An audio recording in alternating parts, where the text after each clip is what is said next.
మాత్రే నమః. ఇంటి యజమాని బయటికి వెళ్ళిన తర్వాత ఇంట్లో ఆడవాళ్ళు దీపారాధన చేస్తే ఇంటి యజమానికి అరిష్టమని ఎవరో గురువు గారు చెప్పారండి. అది చూసినప్పుడు భయం వేస్తుంది. ఎందుకంటే మా ఆయన వెళ్ళాక చాలాసార్లు నేను దీపం పెట్టానండి అని చాలామంది నాకు మెసేజ్లు పెట్టారు. ఫస్ట్ మీరు అలాంటి వీడియోలు చూడకండి, భయపడకండి. నేను చెప్తున్నాను కదా, గత 15 సంవత్సరాలుగా నేను వీటి గురించి చెప్తూనే ఉన్నాను.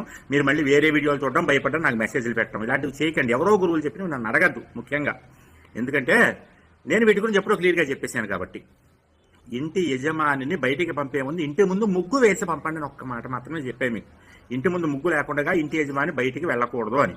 అందుకని యజమాని బయటికి వెళ్లే ముందు ఇంటి ముందు ముగ్గు ఉండేలా చూసుకోండి. ఇంటి ముందు ముగ్గు చూసినటువంటి యజమాని బయటికి వెళ్తే మళ్ళీ ఆ ముగ్గు చూడడానికి మీ ఇంటికి తిరిగి వస్తాడు వెనక్కి క్షేమంగా అని చెప్పి దాని ఆంతర్యం అనమాట.